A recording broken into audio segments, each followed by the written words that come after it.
নমস্কার সবাইকে। Spiritual connection with divine চ্যানেলে সবাইকে স্বাগত জানাই। আমি শ্যামশ্রী, রেকি মাস্টার টিচার। আমি রেকি সংক্রান্ত বিভিন্ন রকম কোর্স করিয়ে থাকি। যারা শিখতে আগ্রহী তারা স্ক্রিনে দেওয়া নম্বরে যোগাযোগ করতে পারো আমার সঙ্গে। তো আজকে আমি টপিকটা নিয়ে এসেছি, রেকি কী জিনিস, রেকি কেন শিখবো, রেকি শিখলে কী হবে। তো চলো শুরু করি। আমি বেশিক্ষণ দেরি করবো না, তোমাদের অতিরিক্ত সময় নষ্ট করবো না। শুরু করছি।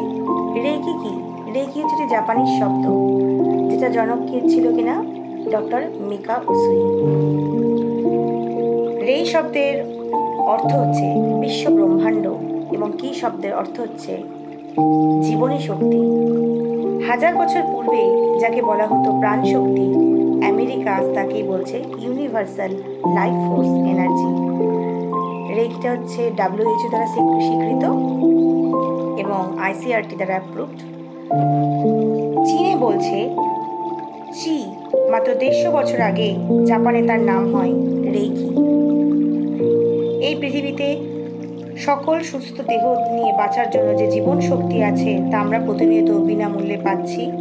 তা আসছে প্রাকৃতিক 3টি উৎস থেকে। কি? মুক্ত বায়ু, সূর্য রশ্মি এবং মাটি, যেটা কিনা আমাদের পিওর এনার্জি।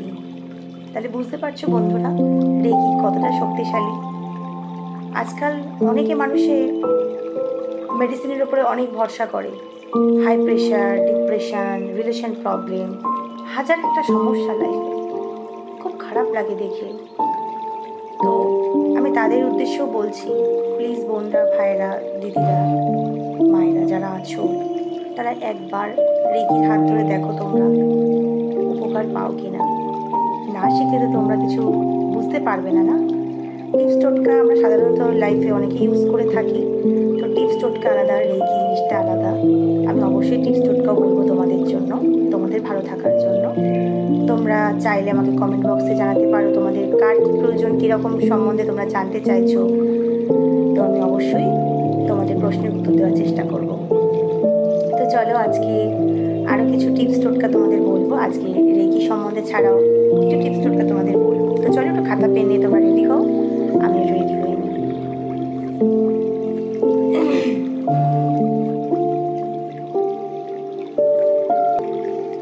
আশা করি তোমরা রেডি হয়ে গেছো, আমিও রেডি হয়ে এসেছি কিছু জিনিস নিয়ে। ফার্স্টে মানি প্রবলেম। যারা মানি সংক্রান্ত বিষয়ে ভুগছো, মানিকে তোমরা ধরে রাখতে পারছো না, মানি ফ্লো কমে গেছে, মানি ব্লকেজেস এসছে রেগুলার, তারা একটা 10 টাকার নোট হোক, 20 টাকার নোট হোক, 50 টাকার নোট হোক, যার কাছে যেমন নোট আছে সেই নোট নিয়ে নোটটা জাস্ট ধরবে মুখের সামনে, ধরে বলবে, হে ইউনিভার্স, আমি যদি কোনো অন্যায় করে থাকি, আমি অন্তর থেকে তোমার কাছে ক্ষমা চাইছি। Thank you, thank you, thank you. Please forgive me, please forgive me, please forgive me.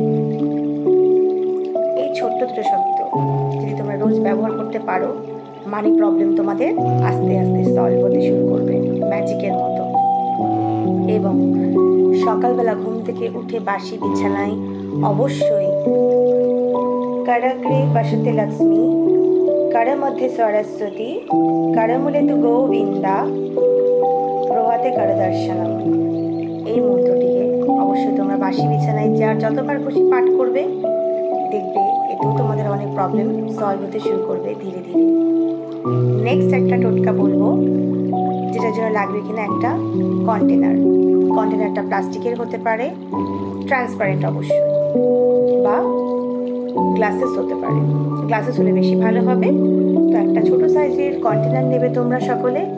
কন্টেনারটা নিয়ে তার মধ্যে 3 মুঠো চাল তার মধ্যে দেবে।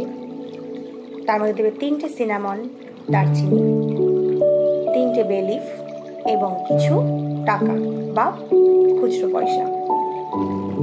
ওইটিকে দিয়ে কন্টেনারটিকে মুখটা ভালো করে আটকে মা লক্ষ্মীকে স্মরণ করে শ্রীং যে মন্ত্রটা রয়েছে সেই মন্ত্রটিকে পারলে 108 বার রোজ জপ করবে। রোজ বলতে মিনিমাম 1 সপ্তাহ। তারপরে সেই কন্টেনারটিকে নর্থ ইস্ট একটা কর্নারে, যেখানে কেউ হাত দেয় না এমন জায়গায় কন্টেনারটিকে তুলে রেখে দেবে। এবং তুমি করছো মানে তুমিই জানবে, সেটা আর কেউ জানবে না বাড়িতে। যখন তুমি নিজের উপকারটি পাবে তখন কিছু গরিব দুঃখীদের খাইয়ে দেবে অবশ্যই। এবং এই রিচুয়ালটি করে তুমি একবারই রেখে দেবে।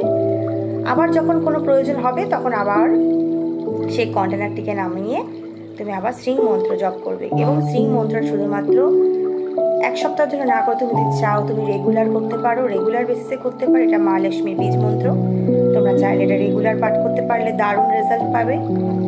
যদি কোনো মানি রিলেটেডের হঠাৎ করে প্রবলেম আসে তো এটা তোমরা করে দেখতে পারো, তোমরা আশা করি অনেক ভালো রেজাল্ট পাবে। আজকের মতো এখানেই, নেক্সট দিন আবার অনেক টোটকা নিয়ে চলে আসবো, অনেক কথা বলবো আরো। তো নমস্কার বন্ধুরা, আজকে আসি তাহলে। থ্যাংক ইউ সবাইকে।